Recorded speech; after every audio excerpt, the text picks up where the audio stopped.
House member video and is a part of the ongoing Force for Good class series. To learn more about this ongoing series, please visit tibethouse.us.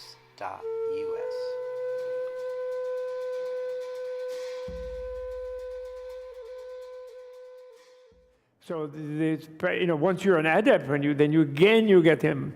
Actually, I don't like the word empowerment also, by the way. I don't like that word. People wrongly think that this tantric thing, somehow there's some power coming to you. You're just like you're gassing up at the, at the pump. It's like in-flight refueling, from the Lama. But that's not correct. The Wang Kurwa, the word that is translated Wang Kurwa, in Tibetan, which means conferral. Wang by itself can mean power, but it also is short for Wang Bo, which means a prince. So conferral of princedom. And the Sanskrit word is abhisheka, which means an anointment. So it's actually like a coronation ceremony. Now, when you coronate a crown prince, by sort of place, they are then eventually can become a king. But they didn't get an extra power by being coronated. They just occupied a certain position, in a way, a position of a potential power, but they don't get power in the initiation. They get anointed, And so, because of the ambiguity in Tibetan, if you leave out the suffix particle, Wangpo, which means a prince, Indra, it's a translation of Indra, and this means the conferral of the princedom on a prince, which you do by anointing the prince in a coronation ceremony, right? So when the way that some Tibetans have translated it, and Tibetan scholars translate it, empowerment, it gives people the wrong idea that I got to go get more initiations because I'm getting more power every initiation I get, which actually is the opposite. Every initiation you get, when you don't know what it is, luckily when you don't know what it is, you're really getting a blessing. But which is why they so casually do it, because they don't feel obliged, they're responsible. But if you really got it because you knew what the vows were and you knew really what the practice is and you knew that, what you're getting is something you have to maintain, and if you don't, you have problems, actually. So you're getting a kind of burden of responsibility. What? Readiness for initiation. I can't hear you. Readiness for initiation.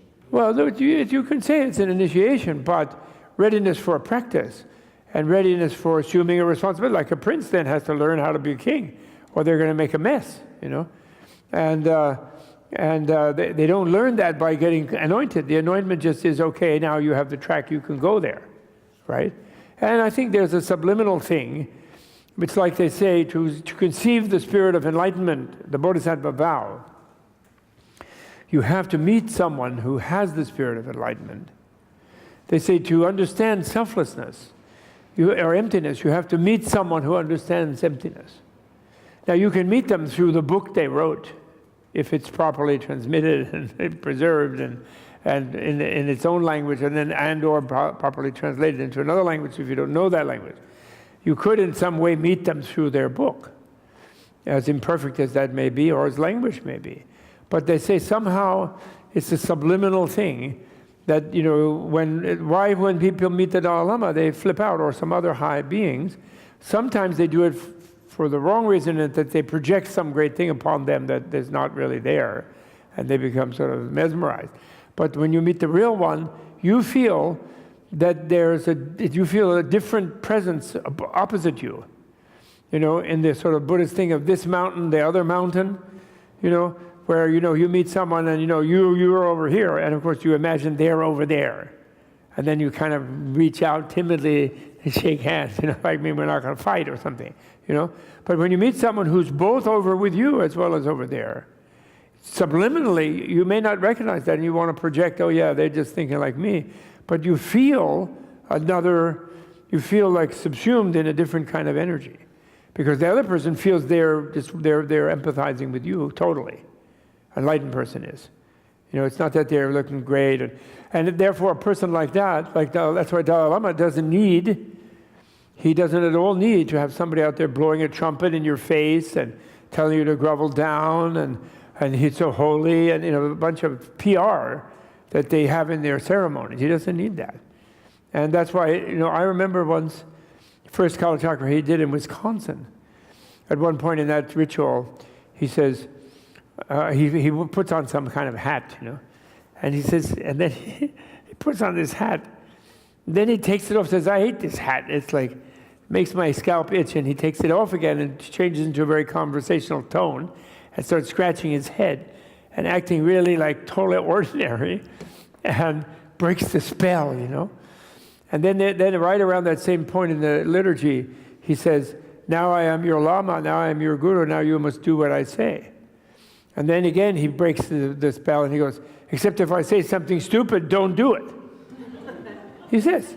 And so I could look down the road and people, he ruined my fantasy here, I was getting empowered, and this was really Buddha up there. Now he's like saying, oh, don't do it. He might say something stupid, and he itches his head, and he doesn't care about the hat. And they were like really disappointed. They wanted to be part of the theater. They wanted to depend on someone other than themselves. He keeps always pushing it. These Indian people want the Tara Wang, Tara initiation. Tara blessing, what's being called in that particular thing. And he says, well, I have no blessing for you. They're like, what? I got my ticket. Where's my blessing? He said, no, I don't have a blessing for you. He said, I don't have any blessing for you. He said, but we do this anyway, but it just gives you an excuse to bring the Tara out in yourself, your own blessing. Then a few of them who weren't too much into like wanting to depend on somebody else, they were impressed.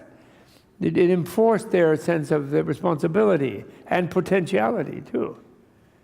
Yes, what? Carol, what? I'm sorry. No, there's no transmission. That's a differential transmission. That's in your car. This transmission is a bunch of BS. It's exploitation, actually. It leads to exploitation. Oh, I'm going to transmit you something. Oh, great, thank you. Here's my ticket. I'll pay you a lot of money. Please transmit to me. There's a specific statements in the Buddhas do not transmit their understanding into another's mind. Because why? It is self-contradictory. If they could do that they don't do that unless you go to this and that ceremony and buy your ticket and do whatever and pay, then they're full of it. Then they have no compassion. Buddha would have transmitted his mind to everybody 2,500 years ago, and every mouse would be a Buddha now. They can't do that.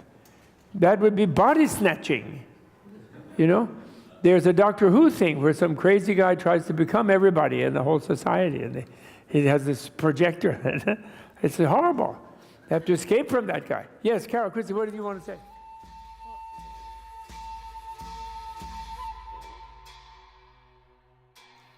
This video was brought to you in part with the generous support of the Tibet House US membership community. To learn more about the benefits of Tibet House membership, please visit Tibet House US, including invites to special trips to study Buddhism up close and personal with Robert Thurman during his annual geographic expedition trips. Trips in 2018 include Mongolia and Bhutan. To learn more, visit bobthurman.com.